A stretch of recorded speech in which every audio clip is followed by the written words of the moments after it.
Hello dear student, आज के इस वीडियो में हम लोग पढ़ेंगे कक्षा 7 के विज्ञान और उसके अंतर्गत अध्याय 5। क्योंकि पहला, दूसरा, तीसरा और चौथा अध्याय को मैंने पहले ही पढ़ा दिया, आपने पढ़ा भी होगा। अगर आपने नहीं पढ़ा तो एक बार जरूर जाके देखिए, मैंने उसमें सभी के सभी जो परिभाषा है, सभी के सभी परिभाषा को बताया, समझाया और जितने भी कॉन्सेप्ट है ना, सभी के बारे में मैंने बताया है उन सभी अध्याय में। तो आप जाके एक बार जरूर देखिए। और इस वीडियो में भी हम जो अध्याय पढ़ेंगे उसमें भी सभी के सभी परिभाषा को हम लोग लिखेंगे, समझेंगे और जानेंगे। तो चलिए बिना देरी के वीडियो को स्टार्ट करते हैं।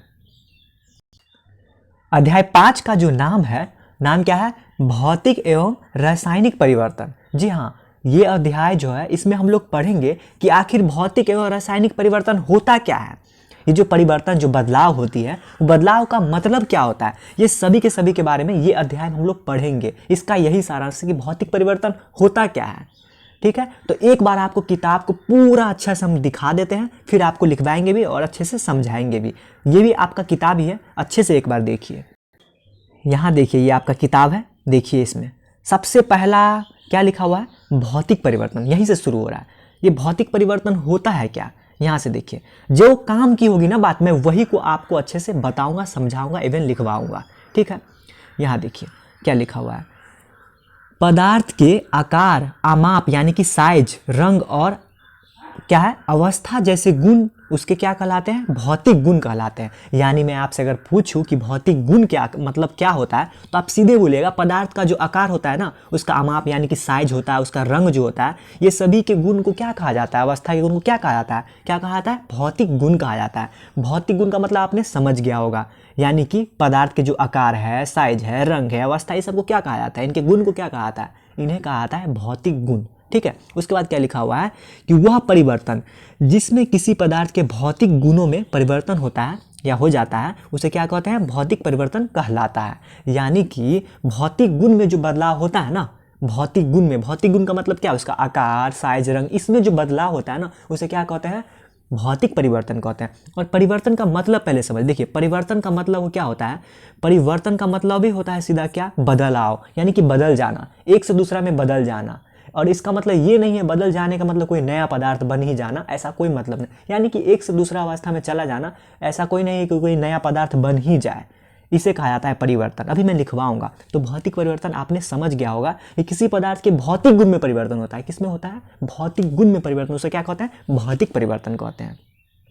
और यहाँ पे एक लाइन बहुत अच्छा से लिखा हुआ है कि ऐसे परिवर्तन में कोई नया पदार्थ नहीं बनता है। यानी कि इसमें कोई नया पदार्थ नहीं बनता है। आप इसका उदाहरण देखिए, अच्छे से समझ जाइएगा। यहाँ देखिए, आपको कुछ लिखवाते हैं, वहाँ से आप देख लीजिएगा। देखिए यहाँ पे क्या लिखा हुआ है?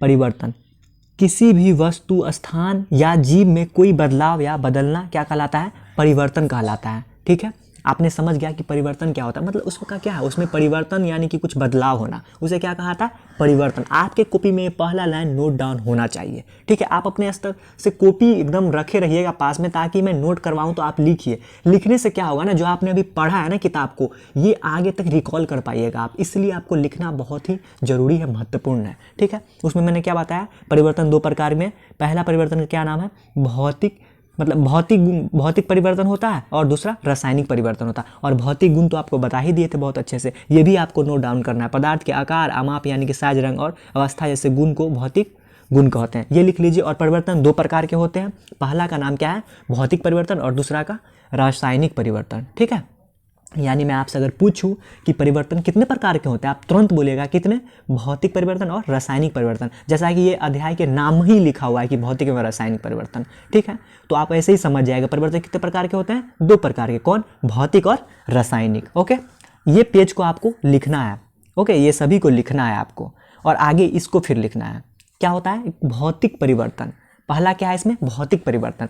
वह परिवर्तन जिसमें किसी पदार्थ के भौतिक गुणों में परिवर्तन हो जाता है, उसे क्या, और नए पदार्थ नहीं बनते हैं, उसे क्या कहते हैं? भौतिक परिवर्तन कहते हैं। इसका अच्छा सा उदाहरण सब देखिए। जैसे देखिए, जल में चीनी को घोलना, यानी कि पानी में अगर चीनी को घोलते हैं ना, उसमें नया पदार्थ नहीं, जल तो वैसे ही रखा रहता है, उसमें जल तो वैसे ही दिख रहा है। ठीक है ना, उसमें नया पदार्थ नहीं बन रहा है। चीनी घोलिए, जिसको शक्कर कहा जाता है, इसमें नया पदार्थ है। जैसे देखिए, मोम को पिघलना, मोम को पिघलाते हैं तो पिघल के अगर मोम वहाँ पे जमा हो जाता है तो पिघल के क्या बनेगा? वो मोम ही तो दिखता है ना।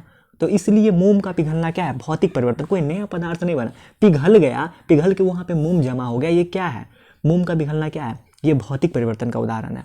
ऐसे देखिए एल्युमिनियम के टुकड़े को पीट कर उसका पतला पत्र बनाना, यानी कि एल्युमिनियम के जो मतलब कुछ भी, जैसे कि मान लेते हैं कि लोहे का हो गया या फिर एल्युमिनियम का जो बनाया, लोहा का नहीं एल्युमिनियम का कुछ भी बनाया जाता है, उसको पीट के पतला सा ऐसे करके बना दीजिए, एक चादर बना दीजिए, तो ये कौन सा परिवर्तन बना, तो ये चादर एल्युमिनियम का ही ना, बस क्या था वो पहले मोटा था, इसको फिर पतला कर दिया गया, इसका मतलब किसका उदाहरण होगा, ये भौतिक परिवर्तन का उदाहरण, कोई नया पदार्थ नहीं बना। जी हाँ, ये एल्युमिनियम का था तो एल्युमिनियम का ही है, नया बनना चाहिए, आपके दिमाग में एकदम दौड़ना चाहिए ये लाइन कि कोई नया चीज़ तो बन तो नहीं रहा है ना, अगर बन रहा है नया चीज़ तो ये भौतिक परिवर्तन नहीं होगा, नया चीज़ नहीं बनना चाहिए, उसे क्या कहते हैं, भौतिक परिवर्तन कहते हैं। जैसे देखिए लकड़ी के लट्ठों को टुकड़े को काटना, एक लकड़ी को ऐसे करके जमा करके जो काटते हैं उसको अगर काटते हैं तो क्या लकड़ी को काट के जमा करके दूसरा लकड़ी रखे रहते हैं, वो लकड़ी क्या हुआ, ये परिवर्तन हो कि लकड़ी तो लकड़ी ही है ना वो, इसलिए ये भौतिक परिवर्तन है। और एक देखिए क्या है, भाप का संघनन, ठीक है, संघनन आपने मतलब अच्छे से पढ़ा होगा। पहले देखिए जल से जो भाप बनता है उसे वाष्पीकरण कहा जाता है, तो देखिए जल से जो कोई चीज़ वाष्प बनता है तो उस वाष्प जो होता है ना उसमें भी जल का अंश होता है, समझे, वाष्प में जो होता है उसमें भी जल का अंश होता है, यानी कि ये भी भौतिक परिवर्तन का उदाहरण है। जल तो है ही ना, जल से वाष्प बन भी गया तो उसमें जल तो वाष्प में है ही, यानी कि जल का मात्रा तो है उसमें, तो इसको क्या कहेंगे, भौतिक परिवर्तन कहेंगे। उसी तरह भाप है, भाप को फिर देखिए भाप जो है ना, भाप का सीधे संघनन होना, यानी कि वायु में भाप बन जाता है, उसके बाद फिर वो धरती पे पुनः लौटता है ना, उसको संघनन कहा जाता है, ठीक है। तो संघनन भी क्या है, एक प्रकार, क्योंकि जल गया फिर जल ही आ रहा है, तो इसका मतलब क्या है, भौतिक परिवर्तन है। यानी आपने भौतिक परिवर्तन अच्छे से समझा, जाना और इवन इसको लिखना भी है। जी हाँ, ये सभी लाइन को आपके कॉपी पे नोट डाउन होना चाहिए कि भौतिक परिवर्तन वह परिवर्तन जिसमें किसी पदार्थ के भौतिक गुण में क्या होता है, परिवर्तन हो जाता है और नया पदार्थ नहीं बनता, इसको क्या कहते हैं, भौतिक परिवर्तन कहते हैं। और ये उदाहरण है, ये उदाहरण डायरेक्ट पूछे जाते हैं। जी हाँ, डायरेक्ट जैसे पूछेगा आपसे कि मोम का पिघलना क्या है, भौतिक या रासायनिक परिवर्तन, आप तुरंत टिक मारिएगा किसमें, भौतिक परिवर्तन में। ओके, चलिए आपको एक बार किताब अच्छे से दिखाते हैं। अब देखिए ये आपके सामने किताब है, ये आप ही का किताब आपके पास है, अगर आपके पास किताब है ना तो आप लेके बैठ के पढ़िए। जी हाँ, अगर आपके पास है तो क्या दिक्कत है रखने में, रखिए, अगर नहीं है तो कोई बात नहीं, जैसे मैं पढ़ा रहा हूँ वैसे देखते चले जाइए और लिखते चले जाइए। मैं एक एक कॉन्सेप्ट को ना आपको अच्छे से समझाऊंगा, ये हमारा काम है आपका समझाना, ठीक है। यहाँ देखिए क्या है, ये क्या है, रासायनिक परिवर्तन है। ये भी पता है वैसे ही परिवर्तन तो होता है, लेकिन इसमें क्या है, नया पदार्थ बनता है, यही होता है क्या, क्या होता है, ये रासायनिक परिवर्तन होता है। और देखिए यहाँ रासायनिक परिवर्तन के बारे में और अच्छे से डिटेल यहाँ लिखा होगा। देखिए यहाँ देखिए, यहाँ देखिए किस तरह से यहाँ पे फीता जल रहा है, किसका, मैग्नीशियम का। देखिए यहाँ पे मैग्नीशियम का फीता जल रहा है। देखिए अगर फीता जल रहा है तो फीता जलने के बाद क्या होगा, यहाँ पे देखिए फीता जो जल रहा है मैग्नीशियम का, तो ये जलने के बाद ये तो खत्म ही हो जाएगा।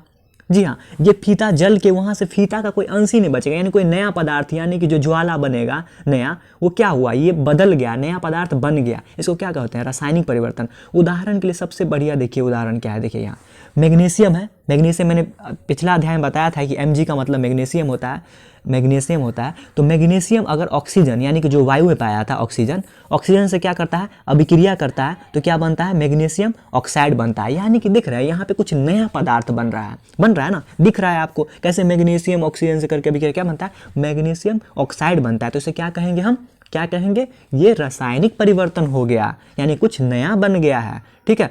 यहाँ देखिए ध्यान दें कि लिखित समीकरण में गणित में प्रयुक्त समीकरण में भिन्न है। इस प्रकार के समीकरण में तीर का अर्थ है बनना या हो जाता, यानी ये जो तीर का अर्थ देख रहे हैं यहाँ पे, एक तीर छोटा सा देख रहे हैं, ये तीर का मतलब पता है क्या होता है, तीर का मतलब कोई नया पदार्थ बन रहा है, ठीक है। इस पुस्तक में रासायनिक समीकरण को संतुलित करने के लिए कोई प्रयास नहीं किया जा रहा और न यह छात्रों से अपेक्षित है। यानी अभी आपको रासायनिक समीकरण के बारे में बिल्कुल भी जानना नहीं अभी सीखना है। आपको आगे अध्याय में जब आप कक्षा 10 में जाइएगा तो पूरा डिटेल पढ़िएगा इसी के बारे में। जी हाँ, यही के बारे में पढ़िएगा। रासायनिक समीकरण तो ऐसे भरा पड़ा मिलेगा आपको समझने के लिए, ठीक है। यहाँ देखिए और आगे देखिए क्या लिखा हुआ है, यहाँ एक और देखिए किस तरह से जल से अभिक्रिया हो रहा है मैग्नीशियम ऑक्साइड, जल के साथ किसका, मैग्नीशियम ऑक्साइड का हो रहा है, और क्या बन रहा है, मैग्नीशियम हाइड्रोक्साइड बन रहा है, यानी कि OH लगा हुआ है, मैग्नीशियम हाइड्रोक्साइड, यानी कि क्षारक बन रहा है। यही है, लिखा भी हुआ है आपने कक्षा अध्याय 4 में पढ़ा था मैग्नीशियम हाइड्रोक्साइड एक क्षारक है। जी हाँ, OH लगा हुआ है ना, मैग्नीशियम हाइड्रोक्साइड आपने लिखा भी था कॉपी में, याद होगा आपको, मैग्नीशियम हाइड्रोक्साइड लिखा भी था। ये क्या है, एक क्षारक है, ठीक है। ये बना ना किससे बना, मैग्नीशियम ऑक्साइड और जल से बना, अभी क्रिया करके बन गया, क्या बन गया, मैग्नीशियम हाइड्रोक्साइड, यानी कुछ नया बना ना। जहाँ पे नया बनने का बात हुआ ना, आप आंख बंद करके वहाँ पे टिक मारिएगा, क्या, सीधे रासायनिक परिवर्तन है। जहाँ पे नहीं बन रहा है उसको क्या कहिएगा, भौतिक परिवर्तन है। यही इस अध्याय में पूरा यही पढ़ना है। यहाँ देखिए क्या है, कॉपर सल्फेट के विलयन क्या है, CuSO4। इसको क्या पढ़ा था पता है, CuSO4। Cu का मतलब कॉपर, SO का मतलब सल्फर। ओके, इसको नीला थोथा भी कहा जाता है। कॉपर सल्फेट विलयन को क्या कहा जाता है, नीला थोथा, यानी कि CuSO4 को क्या कहा जाता है, नीला थोथा कहा जाता है।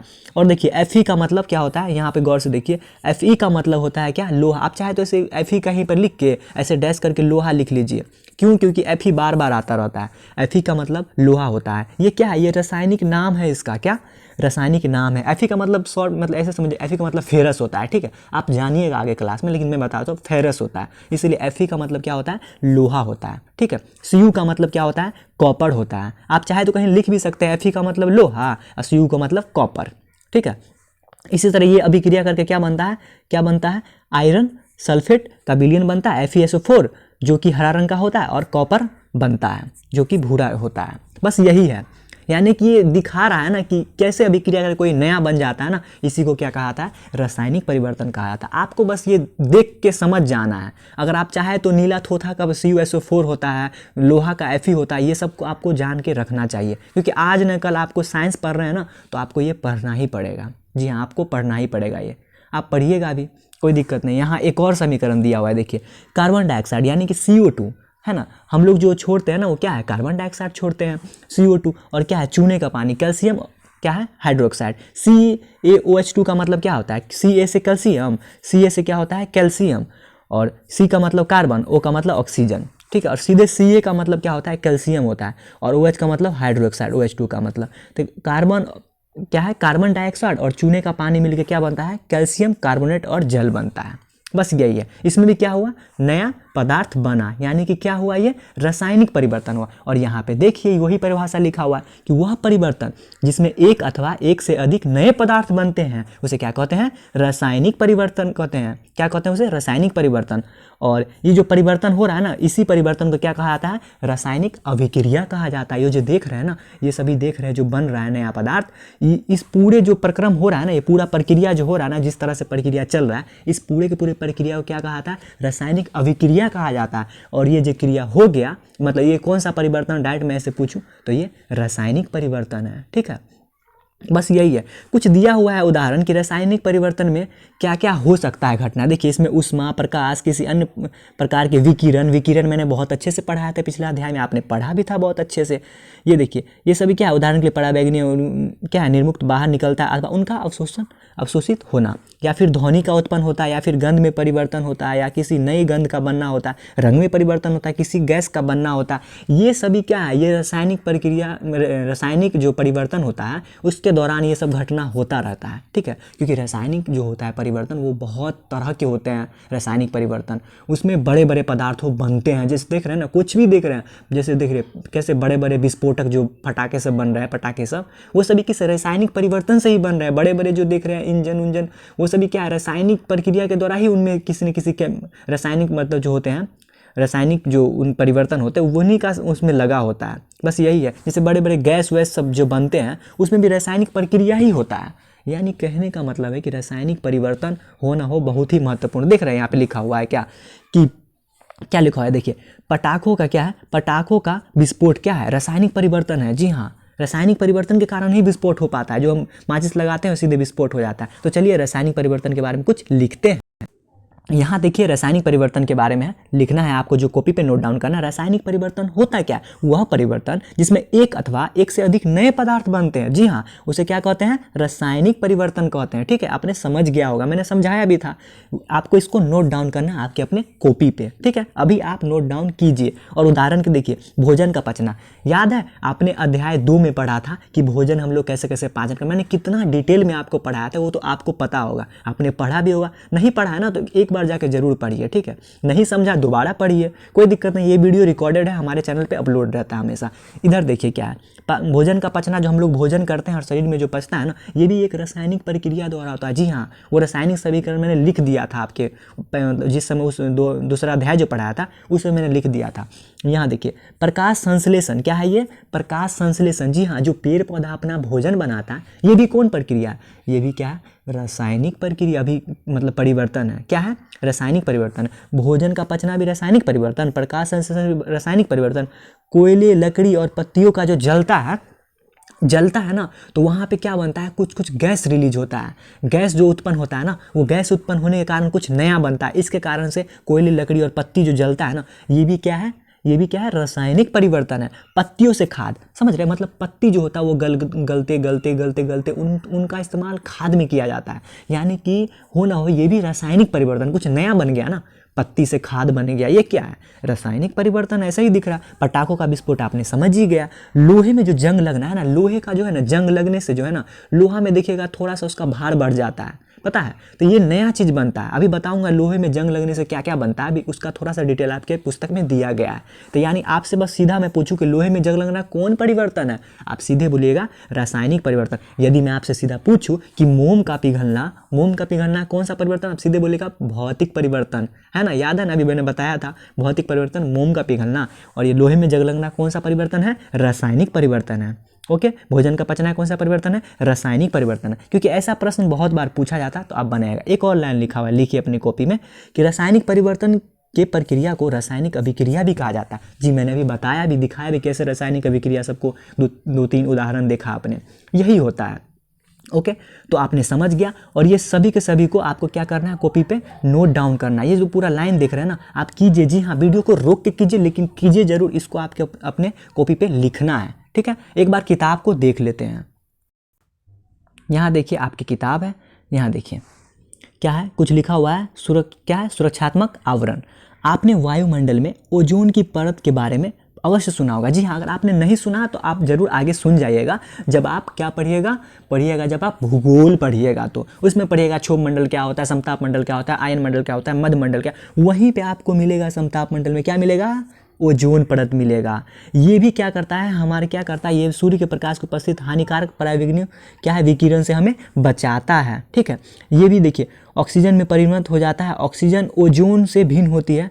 और देखिए यहाँ पे क्या इसे रासायनिक परिवर्तन कह सकते हैं। जी हाँ, अपने स्तर से इसे सोचिए कि इस तरह से ये कैसे अभिक्रिया करके प्रकाश को लेकर के मतलब पराबैंगनी विकिरण को कैसे बचाती है, हमारे प्रकाश, सूर्य के प्रकाश के पराबैंगनी को, ओजोन परत। ये कौन सा परिवर्तन हो सकता है, जी हाँ, ये रासायनिक परिवर्तन हो सकता है, ठीक है। यदि ओजोन द्वारा पराबैंगनी विकिरण अवशोषित नहीं होती तो पृथ्वी का सतह पर पहुँचकर हमें और अन्य जीवों को हानि पहुँचाती। जी हाँ, ये आप भूगोल में जरूर पढ़िएगा। ओजोन इस विकिरण से हमें सुरक्षा प्रदान करने में प्राकृतिक आवरण की सहायता कार्य करता है, ठीक है। बस क्या करती, यही लिखा हुआ है इसमें। और आगे देखिए, यहाँ देखिए कुछ लिखा हुआ है, हमने पढ़ा कि पादप अपना भोजन प्रकाश संश्लेषण द्वारा बनाता है, स्वयं बनाता है। यानी ये कौन सा परिवर्तन है, जी हाँ बिल्कुल, ये है कौन सा, क्या है, रासायनिक परिवर्तन है। लोहे में जंग लगना क्या है, रासायनिक परिवर्तन है। मैंने अभी आपको बहुत अच्छे से समझाया किस तरह, देखिए किस तरह है। आपको मैंने बताया था ना कि Fe का मतलब क्या होता है, लोहा, और वो क्या मिलता है, ऑक्सीजन से मिलता है। वो ऑक्सीजन कहाँ से हमें मिलता है, वायु से। वायु में पता है ना आपको ऑक्सीजन होता है ना। आपने पढ़ा भी था कि नाइट्रोजन कितना % है, ऑक्सीजन कितना %। अगर नहीं पढ़ा तो आप पिछला वीडियो सब में कंटिन्यू रहिए, आप सब समझ जाइएगा।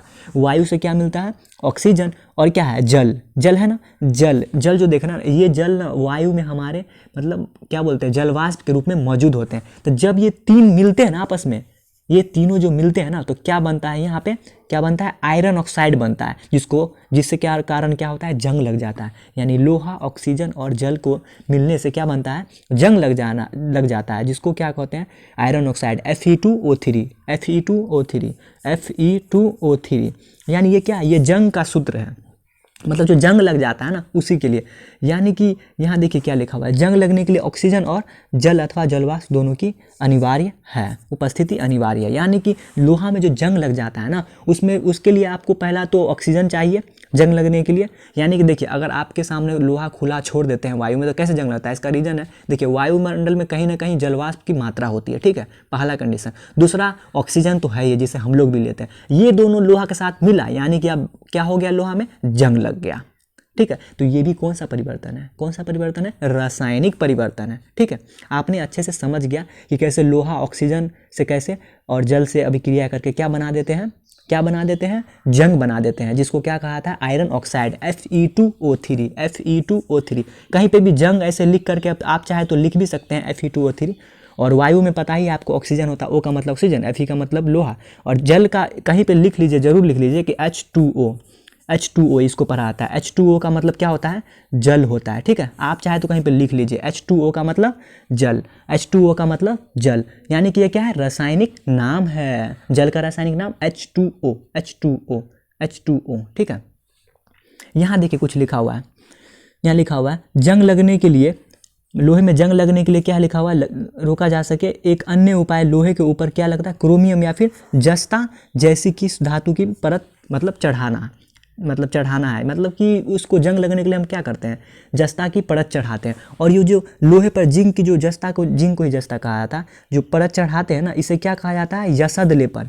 यानी मैं अगर आपसे प्रश्न पूछूं कि यसद लेपन किसे कहते हैं, तो आप सीधे बोलिएगा लोहे पर जिंक की परत चढ़ाने की प्रक्रिया को क्या कहते हैं, यसद लेपन कहते हैं, इसको इंग्लिश में क्या कहा जाता है, गैल्वेनाइजेशन, गैल्वेनाइजेशन या फिर यसद लेपन किसे कहते हैं, लोहे पर जिंक की परत चढ़ाने की प्रक्रिया को क्या कहते हैं, गैल्वेनाइजेशन कहते हैं, ठीक है। आपने समझ गया होगा। यहाँ देखिए एक नया आप टर्म आया, क्या है, इसका नाम है क्रिस्टलीकरण। क्रिस्टलीकरण का प्रकरण पता है क्या होता है, क्रिस्टलीकरण का मतलब होता है कि किसी पदार्थ के शुद्ध क्रिस्टल उनके विलयन से प्राप्त किए जा सकते हैं। यानी कि कोई भी पदार्थ है जिसमें मिला हुआ है, जैसे कि मान लीजिए समुद्र में, पता है समुद्र से नमक मिलता है, ठीक है। समुद्र क्या है उसका, उस समुद्र से जो नमक निकाल रहे हैं ना, तो यानी क्या है, एक प्रकार का क्रिस्टलीकरण हुआ। यानी कि वो पदार्थ के शुद्ध क्रिस्टल जो उसके निकाले जाते हैं उसके विलयन में से, इसको क्या कहता है, क्रिस्टलीकरण। समझ गए ना, जैसे समुद्र में बहुत सारा नमक मिला हुआ है, ठीक है, नमक मिला हुआ है, तो उस समुद्र में से नमक जो निकाल रहे हैं ना, उस विलयन हो गया वो समुद्र मिश्रण है, यानी कि उसमें बहुत सारा मिला होगा, बहुत सारे जो जीव द्रव्य सब होंगे सभी मिला होगा, तो उसमें से जो हम नमक निकाल रहे हैं क्या एक प्रकार का हुआ, ये होगा क्रिस्टलीकरण। उसी तरह ये दिया गया है, देखिए किस तरह से इसका क्रिस्टलीकरण किया जा रहा है। यहाँ देखिए कॉपर सल्फेट इसमें से निकाला जा रहा है, किस प्रकार से उसका क्या किया जा रहा है, क्रिस्टलीकरण किया। आपने समझ गया कि कोई बड़ा विलयन है ना, उसमें से कोई छोटा विलयन निकालना क्या है, छोटा चीज़ निकालना क्या कहलाता है, क्या क्रिस्टलीकरण कहलाता है। यहाँ देखिए तनु सल्फ्यूरिक अम्ल लिखा हुआ है। तनु का मतलब क्या है, तनु का मतलब होता है जो भी चीज़ जल में घुल जाए ना, उसे तनु कहा जाता है। और सल्फ्यूरिक अम्ल याद है आपको, मैंने अम्ल में बताया था कि बैटरिक में पाया जाता है, आपने लिखा भी था, ठीक है। तो आपने समझ गया कि सल्फ्यूरिक अम्ल क्या होता है। और तनु सल्फ्यूरिक का मतलब, तनु का मतलब जल में घुला हुआ है, उसे कहा था। एक होता है तनु, एक होता है शुष्क। शुष्क का मतलब जो जल में नहीं घुला हुआ है, तनु का मतलब जो जल में घुला हुआ है। तो आपने अगर अभी आपने नहीं लिखा है तो थोड़ा सा लिखवा देता हूँ, कुछ पॉइंट है। ये अंतिम पॉइंट्स हमको आपके अपने कॉपी पे लिखना चाहिए। देखिए क्या लिखा हुआ है, लोहे में जंग लगने के लिए जल वाष्प और ऑक्सीजन अनिवार्य है, ठीक है। जल वाष्प यानी जो वाष्प जो होते हैं वो उसमें वायु में पाया जाता है, उसे जल वाष्प कहा जाता है। जैसे लोहा प्लस ऑक्सीजन प्लस क्या है, H2O जल है, ये सभी मिलकर क्या बनता है, जंग बनता है। और ये क्या बनता है, आयरन ऑक्साइड बनता है। ये अपने कॉपी पे नोट कीजिए लाइन से। यसद लेपन, लोहे पर जिंक की परत चढ़ाने की प्रक्रिया क्या कहते हैं, यसद लेपन या फिर गैल्वेनाइजेशन। इसे भी लिखना, आपको वीडियो को रोक के लिखना, लेकिन लिखना जरूर, लिखिए, जी हाँ लिखिए। और लिखिए यहाँ क्रिस्टलीकरण, वह प्रक्रिया जिसमें किसी पदार्थ के शुद्ध क्रिस्टल उनके विलयन से प्राप्त किया जाते हैं, उसे क्या कहते हैं, उसे क्रिस्टलीकरण कहते हैं। क्रिस्टलीकरण आपने समझ गया ना कि बड़ा सा विलयन में से छोटा सा उनका निकालना क्या कहलाता है, क्रिस्टलीकरण कहलाता है। जी हाँ, वीडियो को रोक के लिखिए, बट लिखिए जरूर, ओके, लिखिए अच्छे से। ये वाला पूरा ये जो देख रहे हैं ना, ये इसको पूरा लिखना है आपके कॉपी पे, है ना। इस प्रकार अपने पुस्तक में देखिए आपने क्रिस्टलीकरण पढ़ ही लिया। और यहाँ कुछ देखिए, यहाँ क्या है, रासायनिक परिवर्तन, रासायनिक अभिक्रिया, क्रिस्टलीकरण, यसद लेपन, और क्या है, भौतिक परिवर्तन और जंग लगना। ये सभी के बारे में मैंने बहुत अच्छे से आपको समझाया, लिखवाया, इवन बताया। आशा करता हूँ आपने बहुत अच्छे से समझ गया हो। अगर आपने नहीं समझा ना तो कोई घबराने की आवश्यकता नहीं, दोबारा वीडियो देख लीजिए, आप पक्का समझ जाइएगा, ठीक है। तो इस प्रकार मैंने ये सभी पॉइंट के बारे में बहुत अच्छे से समझाया आपको, आपने समझा भी। और यहाँ पे देखिए कुछ पॉइंट लिखा हुआ है, ये अपने स्तर से पढ़िए और समझिए क्या मैंने लिखवाया, इसमें ये लिखा हुआ है, ये आप समझ पा रहे हैं। जी हाँ, मैंने आपको लिखवाया, आपने समझ गया होगा, यही सब लिखा रहता है। आप प्रश्न भी बना सकते हैं इसमें। देखिए मतलब बोल रहा है चुनने के लिए कि कौन सा रासायनिक है और कौन सा भौतिक। प्रकाश संश्लेषण क्या है, क्या है प्रकाश संश्लेषण? रासायनिक परिवर्तन है। जल में शक्कर को यानी चीनी घोलना क्या है? आपने बहुत अच्छे से पढ़ा सके क्या है? भौतिक परिवर्तन। कोयले का जलना क्या था? आपने पढ़ा था बहुत अच्छे से। मोम का पिघलना क्या था? भौतिक परिवर्तन पढ़ा था। ये एल्युमिनियम के टुकड़े को पीट के एल्युमिनियम जैसा ही बना देना, पतला पत्र जो था, ये क्या? भोजन का पचना क्या है? ये सभी क्या है? रासायनिक परिवर्तन है। यहाँ देख रहे आप अपने स्तर से प्रश्न बनाइए, बनेगा। देखिए नहीं बनाना प्रश्न तो सीधे आप क्या करिए, किताब पलटिए और इसका कोई ना कोई डायरेक्ट लाइन लिखा होगा, उसमें से आपका बन जाएगा। इसलिए प्रश्न बनाने की कोशिश कीजिए, आपसे बन जाएगा। ठीक है, प्रश्न बन जाता है। तो इस प्रकार मैंने इस वीडियो में सभी के सभी रासायनिक भौतिक परिवर्तन के बारे में आपको बताया, समझाया, लिखाया। अगर ये वीडियो बहुत अच्छा लगा तो हमारे चैनल को सब्सक्राइब कर दीजिए और कमेंट जरूर करिए कि आपको वीडियो कैसा लगा, आपको समझ में आया कि नहीं, क्योंकि मैं इस फीडबैक के देख के आगे भी वीडियो को इसी प्रकार कंटिन्यू करूँगा। और हमारे वीडियो को लाइक कर दीजिए। इसी तरह हमारे वीडियो पे बने रहने के लिए, हमारे चैनल पे बने रहने के लिए आपका बहुत बहुत धन्यवाद। मिलते हैं नए वीडियो में।